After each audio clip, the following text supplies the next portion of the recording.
gold is tried in the fire, and acceptable men in the furnace of adversity. Right, we've been down and beat up for so long that we gain spiritual calluses to where individuals like this don't even care about no more. They can't do nothing to us. They can come up, walk up to us, and damn near spit on us, and it almost won't do nothing to us. You would want to protect ourselves, but now we're at the time where we want the Lord to show up and show out on this devil. You know, we want to provoke the Lord in that way by doing nothing, because we know the Lord gonna show up.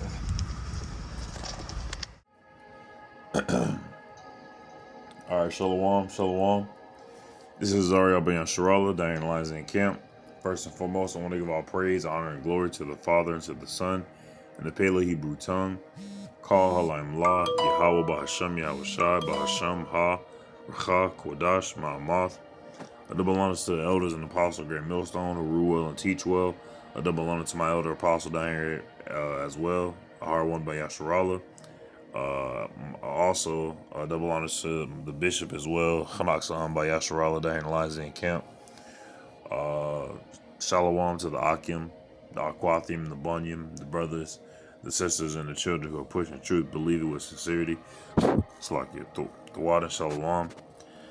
This is I mean, you saw the clip, man. It's been circulating, man. So, Ka'alayim La Yabashim Yahushai. Shit, hey, we in them times. It's just, you know, it's really cool. But really, I wanted to pinpoint the part that the brother Thanyala, whose video it was. I mean, his words rang real resonated deep within me. Just the fact that, because that's really how it is. We really want the Lord to fight for us ultimately. But the whole video of the dude as well, what's his name, Remington. I thought about this. So this is 2 Maccabees chapter 9. Start at verse 1, and to give a little bit of context, the prologue of 2 Maccabees is here in my Bible that's in front of me. It says, Antiochus is chased from Persepolis. He is stricken with a sore disease, and promiseth to become a Jew. He dieth miserably. So this is the context. It says, about that time, I'm gonna start at verse 1. About that time came Antiochus with dishonor out of the country of Persia, for he had entered the city of Persepolis, and went unto rob the temple and to hold the city, whereupon the multitude running to defend themselves with their weapons put them to flight, and so it happened. That Antiochus, being put to flight of the inhabitants, returned with shame. Now when he came to Ecbatane, news was brought with him what had happened to Nicanor and Timotheus. Swelling with anger, he thought to avenge upon the Jews the disgrace done unto him by those that made him flee. He was mad, real mad, big mad. Therefore commanded he and his chariotmen to drive without ceasing, and to dispatch the journey. The judgment of Yahweh now following him. Wow, that sounds scary. For he had spoken proudly in the sort that he would come to Jerusalem and make it a common burying place of the Jews. But the Lord Almighty, Yahweh, the power of Israel, smote him with an incurable and invisible plague. And that's invisible plague is con. I'm thinking in today's time, like won't show up on no tests or nothing like that. You get all the scans and stuff like that, whatever, and then they can't find what's wrong. It's really a judgment from the Lord or as soon as he had spoken these words, a pain of the bowels that was remediless came upon him, and sore torments of the inner parts. All right, so ultimately, right here, it was his organs. That's crazy. And that most justly, it was just, and that most justly, for he had tormented other men's bowels with many and strange torments. Wow, so he had probably had contraptions and was deriving pleasure off of doing that type shit to people and shit, to our people specifically. Howbeit, verse 7, howbeit he nothing at all ceased from this bragging. Wow. He nothing at all ceased from his bragging, but still was filled with pride. Right. That's Esau right now. Even though they're laden thick with clay, even though they're Salakia, coming down with great wrath, seeking whom they may devour. All right, all that's going to be for naught ultimately, all of it. All right, they still bragging, still prideful. All right, that dude that came up to the camp, Remington. All right, as well as other Edomites and 2/3 of our people in the same like-mindedness. All right, wanting America to prosper, wanting America to get better. All right, breathing out fire in his rage against the Jews. All right, hey, Khan. And not literal, he was just very mad. And commanding to haste the journey, but it came to pass that he fell down from his chariot, carried violently, so that having a sore fall, all the members of his body were much pained. Bro, the Lord probably had an angel throw his ass down. It's because the way it says he fell down from his chariot, carried violently, like he must have felt like Family Guy, or like, oh my gosh, like carried violently, like it was a bad fall. Already, oh man, he already got the innards twisted, so it's like, God dang, the judgment of the Lord was following, the scripture said. All right, so that having a sore fall, all the members of his body were much pain. So he probably had his pinky toe started hurting, man. His knee, oh man, he was jacked up. And verse 8, and thus he that a little afore thought he might command the waves of the sea, so proud was he beyond the condition of man. How many people we know like that for real? And thus he that a little afore thought, just a little bit ago, he might command the waves of the sea, so proud as the condition. It's like so proud was he beyond the condition of man, forgetting they're humans, forgetting we're still in these mortal coils, and weigh the high mountains in a balance, and now was now cast on the ground and carried in a horse litter. That's something you attach to, or I'll just show you. There you see, horse litter, attached to the horses, and it pulls you. So he was carried, propped up, wheelbarrow-ish. They got a big horse. That's a pretty horse, as a matter of fact. Now I'm looking at it. I would really like to have a horse. That'd be so cool. I was looking up horse shampoo. That bit costs so much money. So having a horse, you have to buy food and stuff. It costs so much money, but it'd be raw. It'd be so cool. Clunk, clunk, clunk, clunk, clunk. Anyway, my bad. It's like it. So it's horse litter. Verse 8. Thought he might command the waves of the sea. So proud was he beyond the condition of man, and weigh the high mountains in a balance, and was now cast on the ground and carried in a horse litter, showing forth unto all the manifest power of Yahweh. Right. That's what's going to, and this is what's going to happen to these modern day Edomites, all right, these modern day heathens, these modern day enemies of our people. All right. So much so that he wanted to turn the city of Jerusalem into a grave site for our people. All right, and there's still that spirit out there right now against our people. All right, still wanting to consume us. All right, and that's that darkness. All right, we're creatures of light. All right.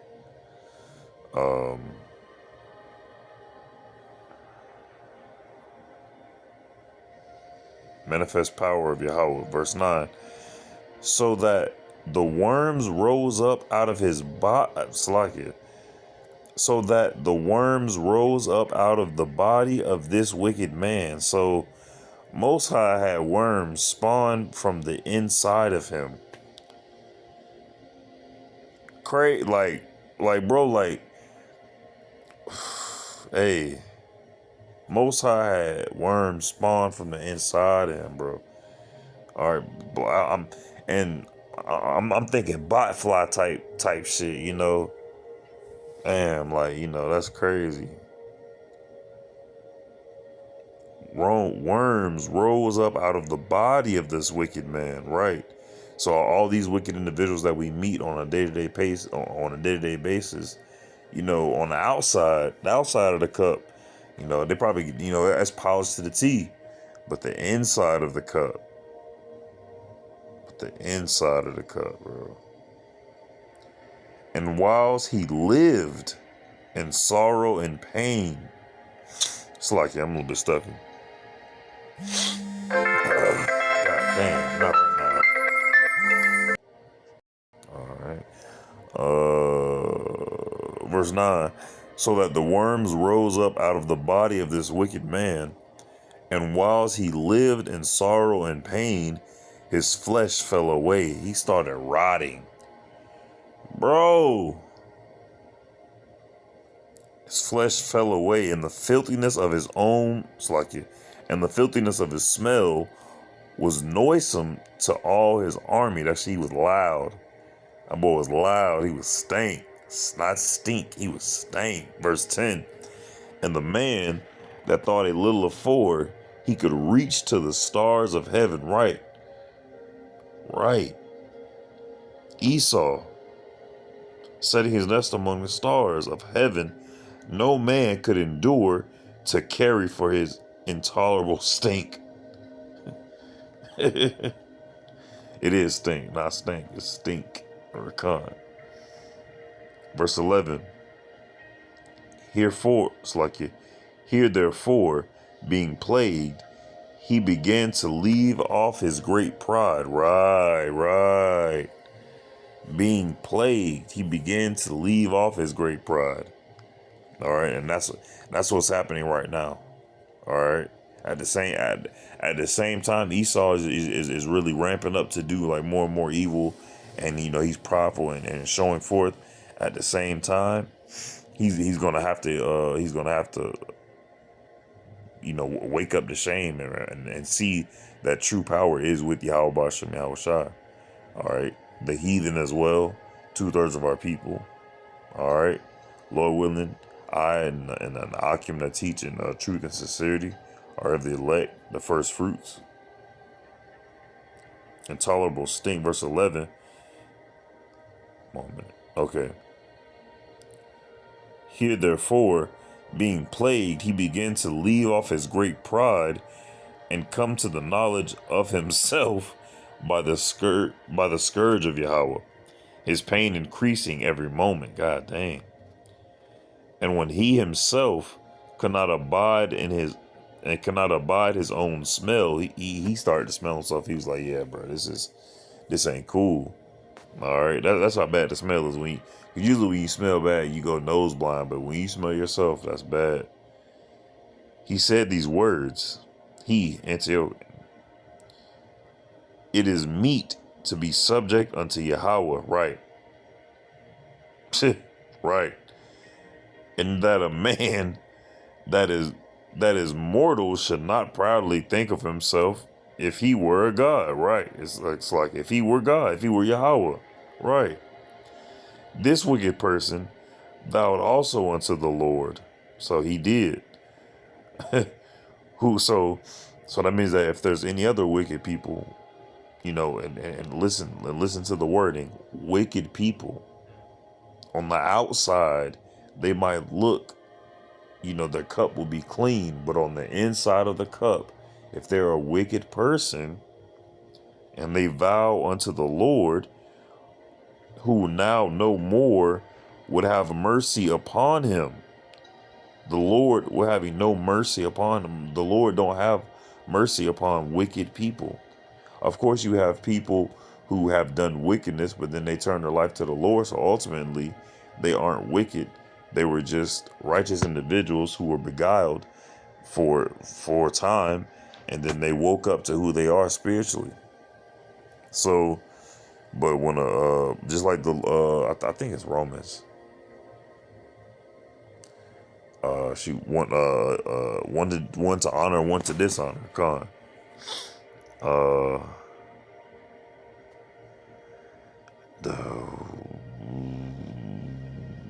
Wow, what?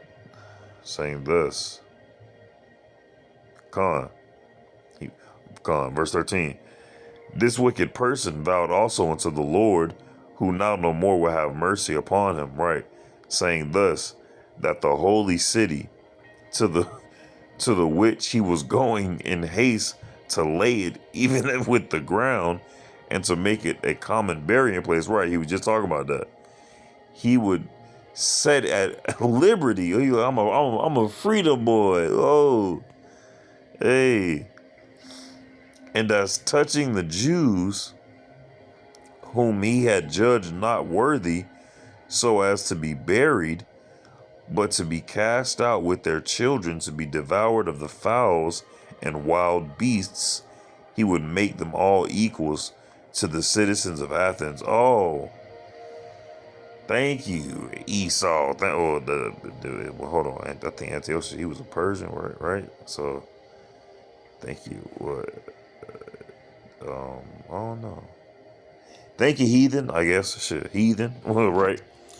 Ironically, goddamn it, reluctantly, goddamn it. Verse 16, and the holy temple, which before he had spoiled, right? Just got done messing it up, ransacking it, spoiled.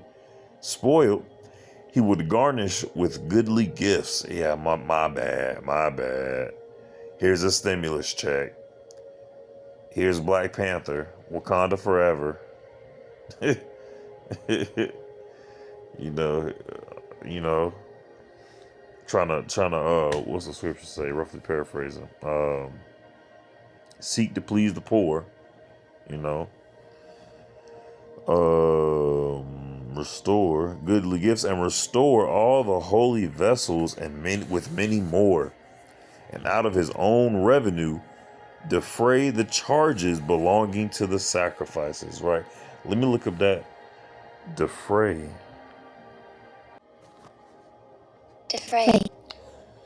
To pay, cover, or provide money for cost or expenses. Formal word often used when an organization, company, or person gives funds to cover all or part of a financial burden. So, and out of his own revenue, so from his own pocket, he was finna pay for the charges belonging to the sacrifice. All right, so he was finna fix everything. He was going, buy his way out of it type shit. Silver and gold cannot save you from the judgment of the Lord. So hold on. Silver and gold shall not save thee in that day. So like from the judgment of the Lord. Verse 17, yeah. And that also he would become a Jew himself. Yeah. Wouldn't he be Jewish? And go through all the world that was inhabited and declare the power of Yahweh. For all this, his pains would not cease. Dang. All that hooting and hollering they be doing with the chickens, the Khazars, the small hats. If they ain't wearing a small hat, they wearing a really, really big hat, really, really big furry hat. Will not cease his pains will not cease, for the judgment of Yahweh was come upon him. Right. Gotta happen, bud. It's the way the cookie crumbles. The judgment of the Lord is come upon you. Same way the judgment of the Lord came upon our people, Israel, the so-called Negroes, Latinos, and Native Americans, which is why we're in this predicament that we are in right now, here in America, dealing with these so-called Caucasian people, dealing with them, you know why they hate our people so much, why that perpetual hatred. All right, all because these individuals have to have are controlled. Job 9:24.